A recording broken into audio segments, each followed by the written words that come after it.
Hello दोस्तों, आपको मैं हिंदी का थर्ड पेपर कराने जा रही हूँ। यूजीसी नेट से रिलेटेड है ये पेपर आपका। इस प्रश्न पत्र में 75 बहुविकल्पी प्रश्न हैं। प्रत्येक प्रश्न के 2 अंक हैं। सभी प्रश्न अनिवार्य हैं और दोस्तों इसका कोई निगेटिव मार्किंग नहीं है, इसलिए आप लोग सारे क्वेश्चन जो है अटेम्प्ट करना। पहला क्वेश्चन देखते हैं। अपभ्रंश का मुख्य छंद है, तो इसका आंसर है ए, दोहा। अब हम सेकंड क्वेश्चन पे आते हैं। आगरा का बोली क्षेत्र है, तो दोस्तों आगरा जो है मथुरा के आसपास है। अगर आपने स्टेट पढ़े होंगे तो उसमें है, आप लोगों को तो पता ही होगा, बहुत छोटी सी बात है। आगरा का बोली क्षेत्र, तो मथुरा में कौन सी बोली बोली जाती है? ब्रज। तो हमारा इसका आंसर होगा सी, सेकंड का सी हो गया। अब पंडित सलल संत बखानिया देही बुद्धि बसंत न जानिया, कथन किसका है? तो दोस्तों ये कथन है हमारे सरहप्पा जी का, डी, थर्ड का डी है। और अब फोर्थ पे आ जाते हैं। परमात्मा प्रकाश के रचनाकार, तो हम फोर के हमारे जो हैं ये हैं योगेंद्र जी। बहुत इजी क्वेश्चन है ये तो, 4 का बी। 5 क्वेश्चन पे आते हैं। गोरखवाणी के संपादक, ये भी बहुत इजी क्वेश्चन, अगर आपने पढ़ा होगा गोरखवाणी, तो नहीं है तो भी आप देख सकते हैं। इसका डी है, पीताम्बर दास बड़थौल जी हैं। 6 क्वेश्चन पे आते हैं दोस्तों हम। किस रचना का दूसरा नाम आलाखंड है? ठीक है, तो ये आपका दोस्तों है परमल रासो को आलाखंड के नाम से भी जानते हैं हम, बी है 6 का। 7 सजना सकारे जाए उरे नैना मरेंगे रोए उक्ति। 7 का दोस्तों आपके बहुत प्रसिद्ध और खड़ी बोली के जन्मदाता भी कहे जाते हैं, अमीर खुसरो जी हैं।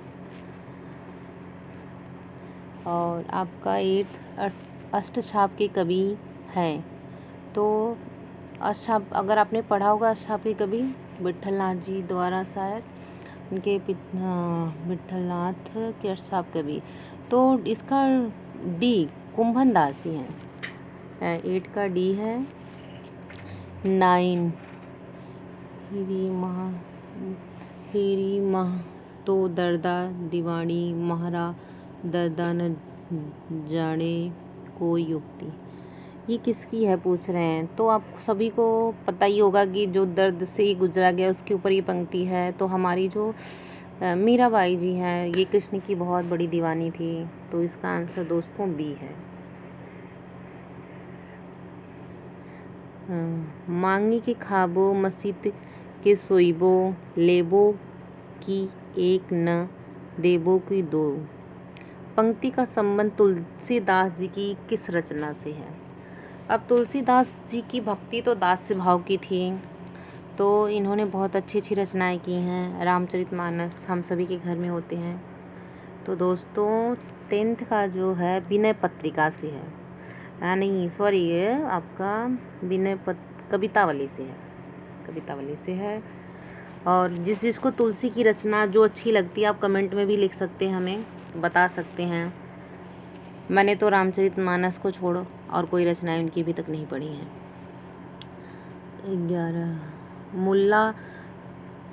11 क्वेश्चन पे आते हैं दोस्तों। मुल्ला वजीह की रचना है, तो दोस्तों इसका ए आंसर होगा।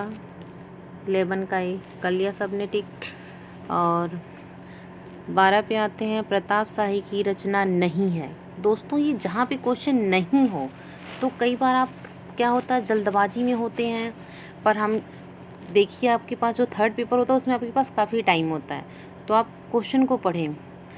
कई बार पेपर में हो जाता है, मेरे से भी मिस्टेक हो गया था, मैंने देख लिया नहीं है की जगह है, तो आप कई लोग टिक करके आ जाते हैं पे, जबकि आपके क्वेश्चन इसमें क्या पूछ रहा है? प्रताप शाही की रचना नहीं है।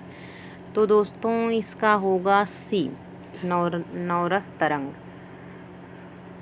बाकी तो सब उन्हीं का होगा। अब आते हैं 13 पे। छत्र प्रकाश प्रबंध काव्य के रचनाकार हैं। इसके हैं लाल कवि जी। 14 पे आते हैं, निम्नलिखित में से कौन नीतिकार कवि नहीं है। दोस्तों आपने अगर पढ़ा होगा तो आपको पता ही होगा नीतिकार कवि किसे कहते हैं। तो इसका आंसर है गिरिधर दास जी। ये हमारे नीतिकार कवि नहीं है। दोस्तों देखिए नहीं वाला क्वेश्चन यहाँ भी पूछा गया है, आपने जो 12 में देखा है। हाँ तो यहाँ पे भी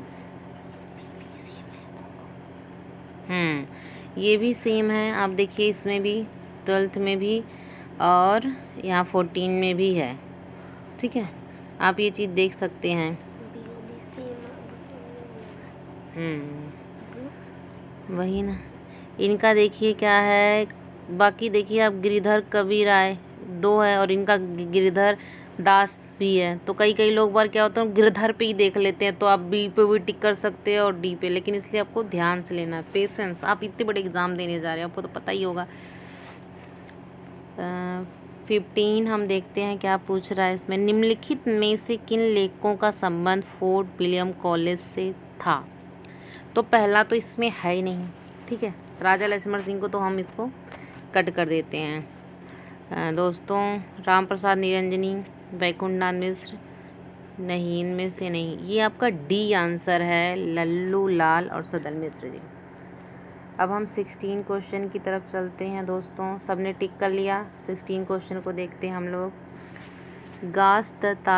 तासी ने हिंदुस्तानी साहित्य का इतिहास किस भाषा में लिखा है।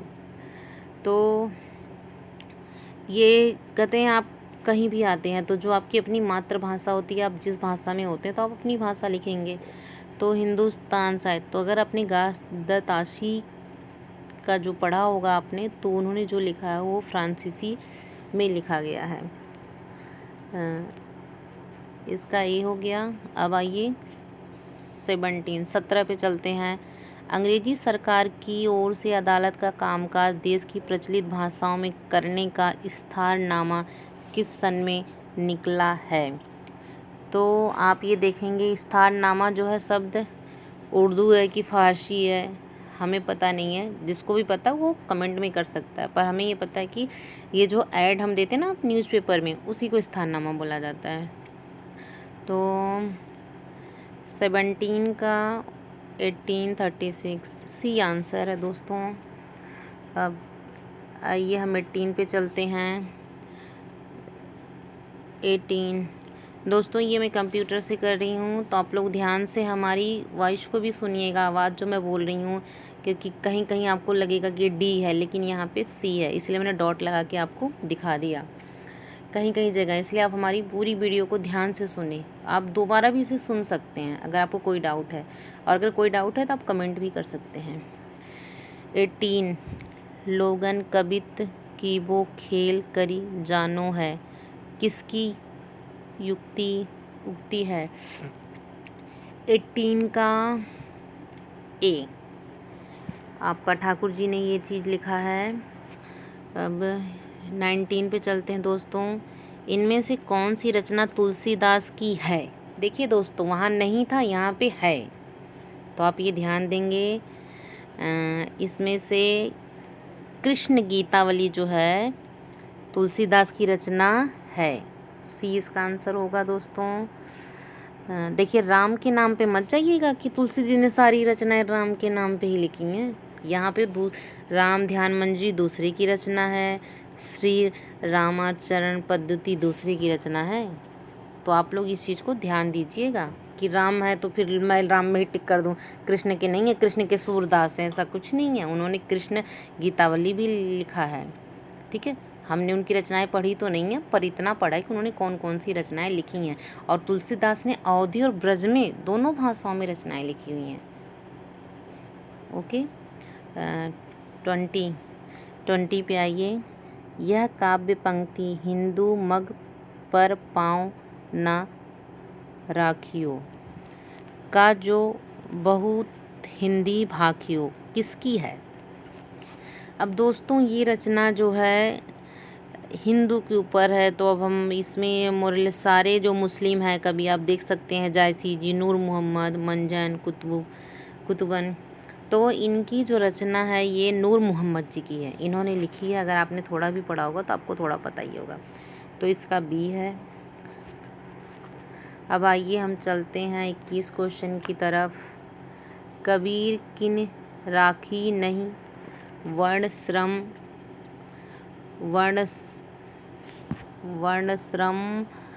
षष्ठ दर्शानी किसने कहा है?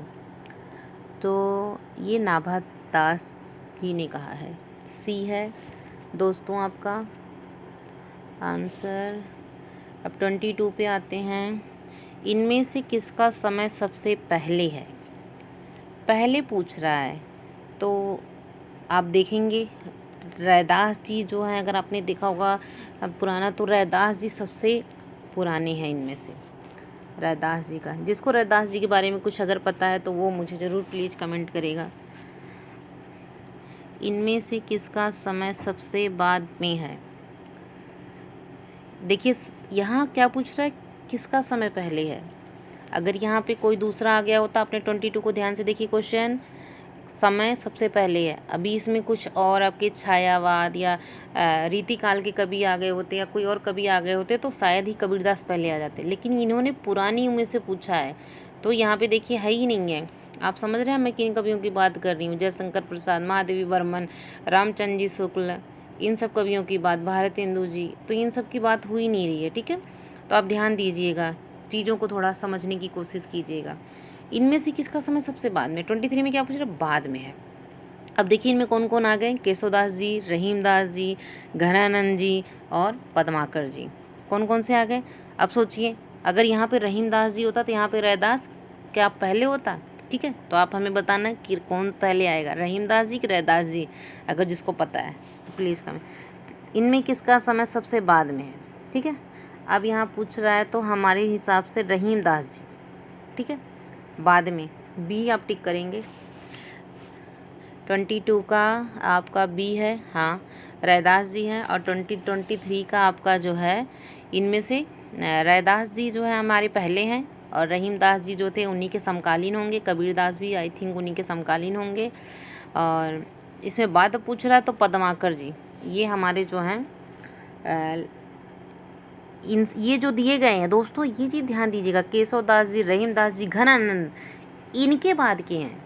मतलब ये नहीं कि सबके बाद के होंगे, ऐसा नहीं है। अभी तो कविताएं चल रही हैं नवजागरण काल के, छायावाद काल के, तो ऐसा नहीं कि आपको हमने पद्माकर लास्ट बता दिया तो आप हर जगह पद्माकर ही टिक करके आ जाएं। ठीक है, अभी इस क्वेश्चन से पद्माकर जी हैं।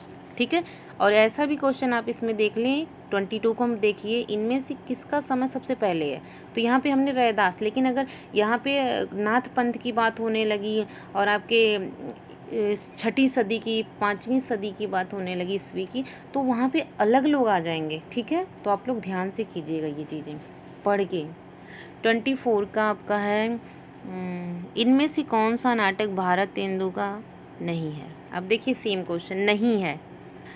अब देखिए इनकी तो सब है, भारत सौभाग्य इनकी रचना नहीं है। जिसको पता है भारत सौभाग्य किसने लिखा है वो हमें कमेंट करके बताएगा। अब दोस्तों 25 पे चलते हैं। इनमें से कौन सी पत्रिका मासिक नहीं थी? मासिक नहीं थी, मासिक नहीं थी। नहीं का क्वेश्चन इस बार कुछ ज़्यादा ही पूछा गया है मुझे लग रहा है। तो 25 नहीं थी। नगरी प्रचारणी जो है ये मासिक पत्रिका नहीं थी। तो हमारा डी आंसर होगा इसका। दोस्तों मैंने बहुत मेहनत से वीडियो बनाई है, इसका 25 का डी आंसर होगा। मैंने बहुत मेहनत से वीडियो बनाई है। अगर आप लोगों को अच्छा लगेगा तो आप प्लीज़ सब्सक्राइब करिए, लाइक कीजिए, कमेंट कीजिए, और ताकि मुझे दोबारा बनाने के लिए मैं आपको, अगर आप लोगों को अच्छा लगेगा, मैं पार्ट 2 भी ले आने की कोशिश करूँगी। और जो कोई गलती आप हमें कमेंट करके बता सकते हो। Okay, bye bye.